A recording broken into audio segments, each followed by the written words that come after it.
ऐक माझं, त्यांच्या मागे मागे जाऊ नकोस. ताई तू एकदाच काय ते मान्य करून टाक की तुमच्या दोघांचं पटत नाही. तुम्ही दोघं एकमेकांना अनुरूप नाही आहात. आम्ही एकमेकांसाठी अनुरूप आहोत की नाही हे तू सांगण्याची गरज नाहीये हिरा. हाच प्रॉब्लेम आहे तुझा ताई. तुला ना सत्य कधी ऍक्सेप्ट करायचंच नसतं, म्हणून तू हे असं भांडतेस.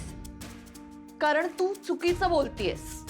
ताई तू एकटीच बरोबर आणि आम्ही सगळे चुकीचे. असं कसं होईल ग ताई? तू नात्याची एवढी गॅरंटी देतेस, मग हे तुमच्या भांडणाचं घोंगडं भिजत काय ग अजून? मी तुला खरं सांगू का ताई, माझंही लग्न झाले. माझ्यात आणि निखिल मध्ये सुद्धा वाद होतात. आम्ही सुद्धा एकमेकांशी बोलत नाही, पण तरी सुद्धा आम्ही आमचं भांडण 1 किंवा 2 दिवसात मिटवतो. कारण आम्ही हा विचार करतो की आमच्या भांडणामुळे आई बाबांना त्रास होईल. पण तुझं तसं नाहीच आहे. तू फक्त अधिपती अधिपती अधिपती एवढंच करत बसतीयस. तुझी गाडी त्यांच्या पलीकडे जातच नाही. ताई अगं, अधिपती मॅडम समोर तुझं नाव सुद्धा काढत नसतील. तुझं साधं अस्तित्व पण नाहीये तिथे आणि तुला परत तिथे जायचंय. हो, मला जायचंय तिथे परत आणि मी जाणार आहे लवकरच त्या घरी. बस बस, मला खरंच वाद नकोय आता या विषयावर. आपण थांबूयात का विषय? हे हिला सांग, मला नको. तिला मी तुला सांगते ना, वाद नको, भांडण नको, हा विषय नको. बस झाला. अक्षु ऐक माझं, सगळं तुझ्या मनासारखं होईल. तू काळजी करू नकोस हा. आणि हे बघा, आता तोंडावर होळीचा सण आहे की नाही, आपल्याला छान आनंदात होळी साजरी करायची आहे हा. सगळे नकारात्मक विचार, निगेटिव्ह थॉट्स त्या होळीमध्ये दहन करून टाकूयात आपण. कळतंय? हसा आता हसा हा. एकदम फ्रेश व्हायचं, काही विचार करायचा नाही. हा साक्षू. आणि एरा चल, पूजेची तयारी करायची ना, सामानाची यादी करू आपण. चल चल चल चल. यार बाबा, यो कुठं उलटलाय? इतका येळ लावतायत वे. ताई कसं म्हणती, काम कशी पटापटा पटापटा करावी. यासनी हे जमणारच नाही. ए अरे किती येळ, कुठं हरवला होतास तू? तुला माहित नाही ना किती बिजी असत्या? माझ्या डोसक्याला किती व्याप असत्यात. लय बोलू नका ताई, काय काम आहे ते सांगा.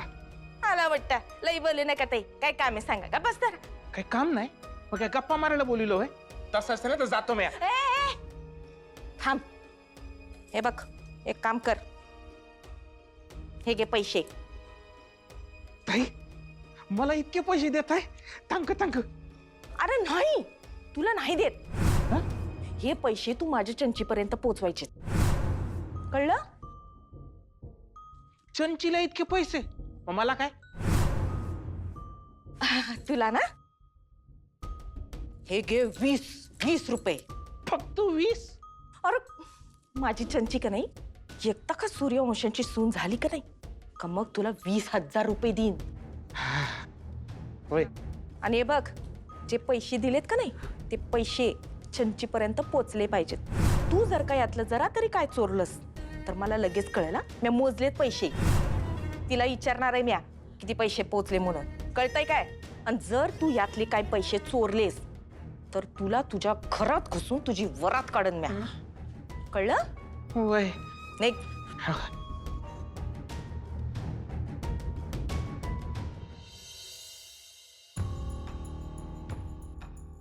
अधिपती, अक्षरा घरातून गेली कारण तू तिला जाऊ दिलंस.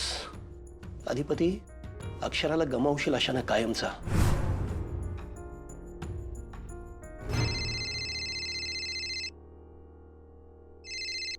हा ओके बोल. सॉरी भाऊ, इतका लेट कॉल केला. झोपमोड केली नाही ना तुझी? नाही झोप काय, झोप रुसल्या आमची आमच्यावर. तू बोल.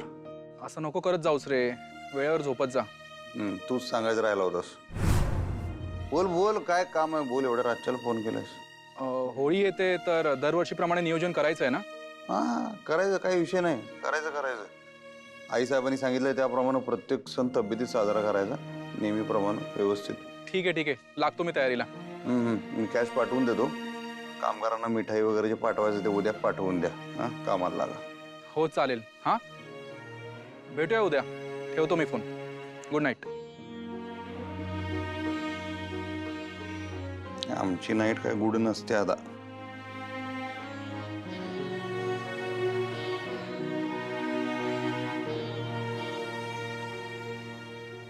अधिपती,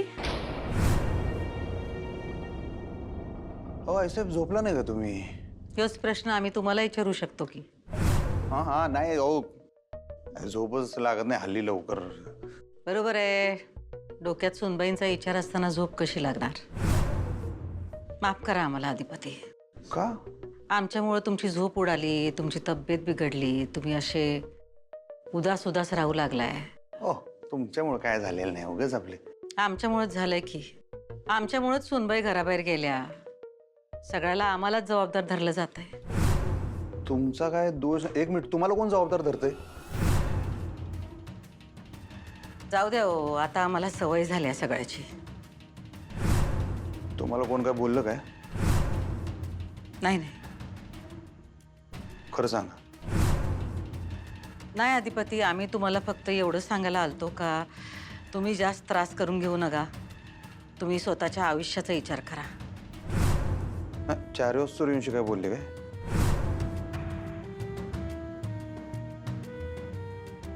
ठीक आहे, तुम्ही ग बसलाय म्हणजे तो माणूसच काहीतरी बोललाय 100%. जाऊ द्या अधिपती, एवढा काय मोठा विषय नाही तो. असं कसं मोठा विषय नाही? ते तोंडाला येईल ते तुम्हाला बोलणार, हे खपून नाही घेतलं जाणार या घरात म्हणावं. आता आलते मला अक्कल शिकवायला, सांगितलं बरोबर त्यासनी. नका बोलू त्यासनी काही, तुमचे वडील आहेत ते. काय नाही दिखावा करतात ते, काळजी दाखवायचा. खोटी काळजी आहे ती सगळी, मला बरोबर कळतंय. आणि नको वाटतंय मला तो खोटेपणा. सांगितलं मी त्यासनी, म्हणलं आमच्यात पडू नका तुम्ही, आम्ही तुमच्यात पडायला येतो का? आमच्या संसारात काय बघायचं ते आमचं आम्ही बघू, आमचं मी ठरवू म्हणलं. मग काय ठरवलंय तुम्ही तुमच्या संसाराचं? म्हणजे किती दिवस असं धरून ठेवणार? किती दिवस असं स्वतःला त्रास करून घेणार तुम्ही? मी त्रास कुठं करून घेतोय मी? अधिपती, तुम्ही किती बी नाही म्हणला तरी तुमचा चेहरा आम्हाला समज सांगतोय. जाऊ दे, हे विषयच जाऊ दे आता आहे सर. आता एक काय ते ठरवा तुम्ही. कशाचं? सुनबाईंचा विषय तुम्हाला पाहिजे आहे का नगाय? किती दिवस असं गुरफटत राहणार? हा, आयुष्यात पुढे गेलं पाहिजे का नाही? खरं सांग काय, मी आता एकटा नाही पुढे जाऊ शकत आयुष्यात आहे सर.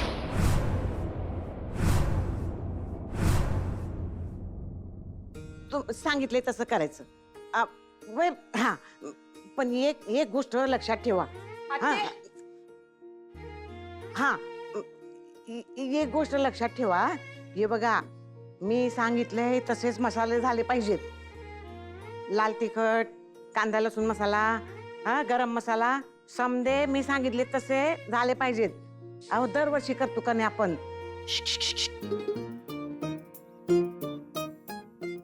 हा, तर जर का मी सांगितले तसे मसाले झाले नाहीत, उमऱ्यातून परत लावून दे ना. हा, सांगून ठेवते. हा, बोल ग, काय झालं? अगं, हा, माणूस फोनवर बोलतो या, महत्वाचं असल, कामाचं असल, हा, डोसक्यात काही विचारच नाही. काय ग, काय झालं? अगं गप का, आता बोलून झालंय माझं, बोल की. अगं ते दुर्गे, ये फर्स्ट खाल्लीस तू? वय इथंच होते म्हणताना खाल्ले 2-4. कशी का दुर्गे तू? जरा तरी थोबाडावर ताबा आहे का नाही? ए आत्ते, 2-4 नाही 10-12 खाल्ले. अगं पण म्हणून एवढं बोलशील वय मला? आणून देते तुला म्या. होय, ये अशी आहे. अगं ती एफस मला खायचे होते म्हणून तुला बोलले नाही. मग ते एफस कोणी खाऊ नये म्हणून कचऱ्यात टाकणार होते मी. तू खाल्लेस काय? अगं ती एफस धनाजीकडून सांडले होते जमिनीवर. असू दे, असू दे. अगं आत्ते, फेकाच्या गोष्टी असं कोण ठेवतं का? असू दे, बस बस बस. काय ग दुर्गे, ते एफस खाताना माती बिती जाणवली काय? आत्ते, नाही, तशी तुला सवय आहे म्हणा कसली? माती खायची. आत्ते, खा खा, समज खाऊन टाक. मी नाही कुणाला सांगणार. खा खा. आत्ते गप की ग. बरं सांग, काय काम होतं? हा, मला ते पैसे पाहिजे होते. तुला कसं कळलं आत्ते? दुर्गे, तू जेव्हा अशी पुसायचीच नव तेव्हापासून ओळखते मी तुला. अगं अंगा खांद्यावर वाढवले तुला. मी नाही ओळखणार बाई तुला. पण कसं आहे ना दुर्गे, मी तुला पैसे दिले असते, पण अगं माझे ठेवणीतले पैसे गायब झालेत.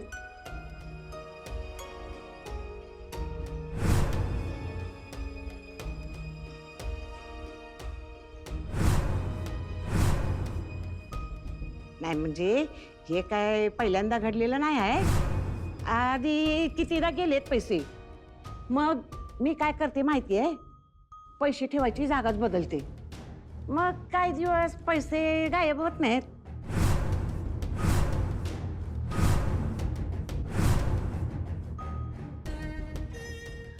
राहू दे आते. अगं एवढं काय नाही, म्हणजे पैशाचं असं काय नाही, म्हणजे मला पैसे पाहिजेच आहेत असं बी काही नाही. नाही असं हा म्हणजे हा, मग नगद ना तुला पैसे. जाते मी. अगं अगं आते थांब की. ते मला सांग, तू कुणाबरोबर फोनवर बोलत होतीस? अगं आता पावसाळा जवळ आला ना व, मग वर्षाचे मसाले करायचे, तोच फोन केला होता. अगं काय आते, अगं आजकाल का नाही ते रेडीमेड मसाले मिळतात बाजारात, तेच घ्यायचे ग. मला सांग, कालची भरली वांगी कशी झाली होती? लई झाक. आणि दुपारची भेंडी? हा ती बी मस्त. आपल्या घरच्या सारखा मसाले भात बाहेर कुठं खायला मिळतो काय? अगं आते तुला जे काय बोलायचं ते सरळ सरळ बोल की ग. हेच हेच धीर नाही तुला. मसाला बनवणं कसं धीराचं काम आहे. किती लाल पाहिजे, किती तिखट पाहिजे. गरम मसाला करतो की नाही, त्यात काय काय आणि किती किती जिन्नस घालायचं ते समजा बघावं लागतं. आणि यो मसाला कढईत पडतो की नाही जेव्हा, तवा होतो आपल्या हातचा स्वयंपाक. ती चव बाहेरच्या मसाल्यात नसते. बरोबर आहे. पदार्थाला चव येण्यासाठी निगुतीनं आपण मसाला बनवतो की नाही, तसंच माणसांची काळजी घेऊन आपण घर बनवतो. पण आता दुसऱ्यांची घरं फोडणाऱ्याला कसं कळायचं ते? शांते, तो डबा घेऊन जा. होय होय ताई. वेफर. ए निघ. बया यांना काय झालं, मी तर आजीसाठी आणलं होतं. या अगं तेल बी गेलं, तूप बी गेलं, आणि हाती आलं हे हे मातीतले एफर्स. डिअर अक्ष, सॉरी तुला न सांगताच, कोणतीही हिंट न लागू देता मी युएसला निघून आलो. तुलाही म्हटलं होतं मी की चल माझ्यासोबत अमेरिकेत, पण आपला देश, आपली माणसं सोडून यायचं नव्हतं तुला.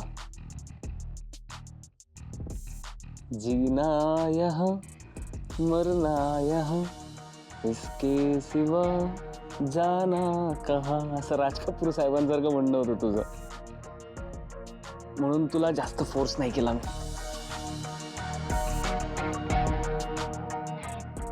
बॉर्डर मधल्या सुनील शेट्टी सारखं ये धरती मेरी माँ है सर असं म्हटली असतीस. म्हणजे काय असा डायलॉग म्हटली नसतीस, पण साधारण हेच म्हणणं असलं असतं तुझं. आत्ता हसलीस ना, आय नो, अशीच हसत राहा. अपना ऐसा ही है. आपला देश घडवणारी पिढी घडवायची आहे तुला. नेहमी दुसऱ्यांच्या भल्याचा विचार करतेस अक्ष तू. कधीतरी स्वार्थी पण हो ग. स्वतःचाही विचार कर.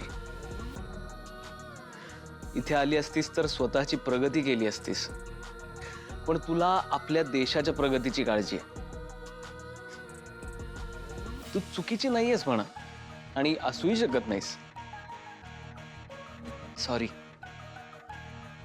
पण तू आली असतीस ना तर मला बरं वाटलं असतं. तुझ्या आणि माझ्या मैत्रीवर अमेरिकेतल्या लोकांनी ना कुछ होताय पण बनवला असता.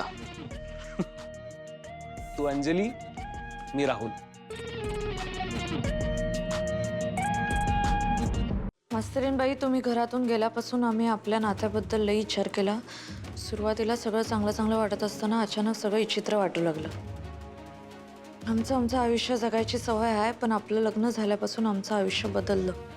आईसाहेबांशिवाय कोणाचं काय ऐकून काही करायची आम्हाला सवय नव्हती, पण तुम्ही आयुष्यात आल्यापासून तुमचं सगळं ऐकावं लागलं. बायको व्हायचा म्हणून आम्ही समजा तुमच्या म्हणण्यानुसार करू पण लागलो. तुम्ही लय काय काय सांगू लागले आम्हाला.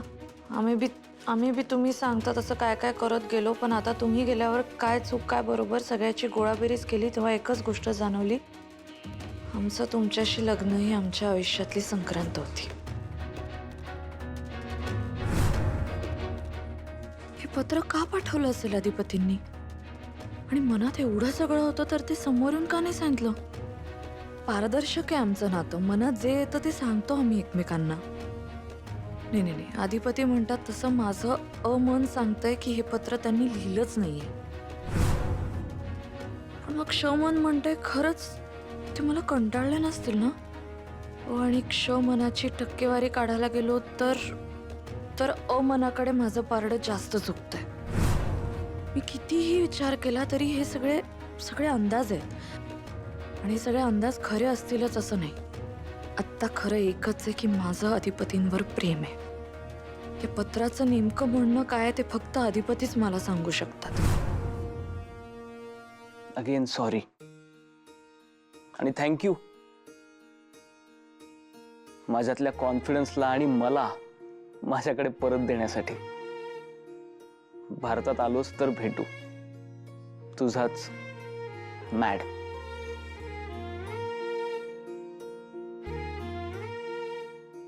ते पत्र पाठवलं होतं तुला मी आणि तुझा रिप्लाय पण आला त्याच्यावर. हा, प्रिय मदन, अरे सॉरी काय म्हणतोयस?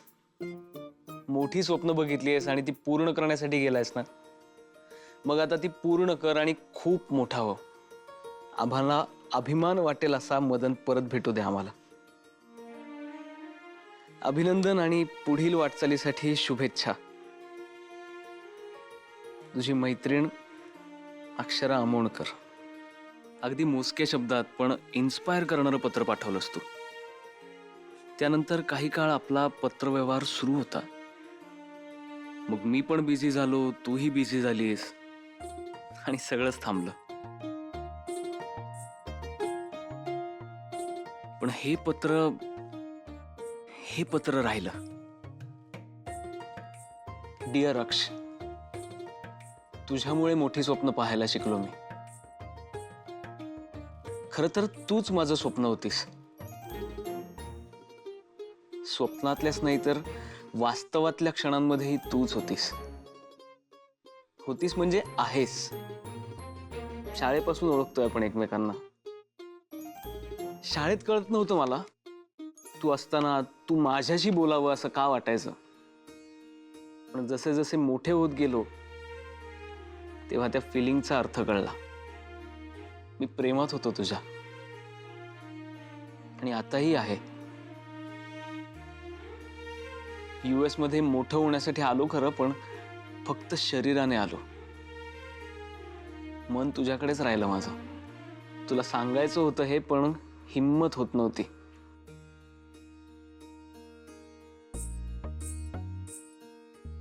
खरं तर आताही नाहीये हिम्मत, पण तुझ्या आठवणींनी मला परत आणलं इथे. आणि इथे आल्यावर कळलं तुझं लग्न झालंय. तुझ्यासाठीच थांबलो होतो ग मी. आणि आताही आयुष्यभर थांबायची तयारी आहे माझी. तू माझ्या आयुष्यात येणार असशील तर.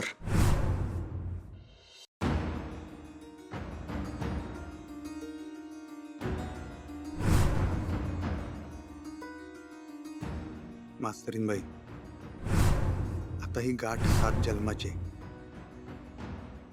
मी अधिपती आणि त्यांच्या घराला सुखी ठेवेन अशी वचनं देते खरी, पण मला त्यांच्या घरच्यांशी जुळवून घेणं जमेल का? त्या जन्मात मला अधिपतींची साथ द्यायची आहे. मी माझ्या कर्तव्याला चुकणार नाही. Adhipati, I love you.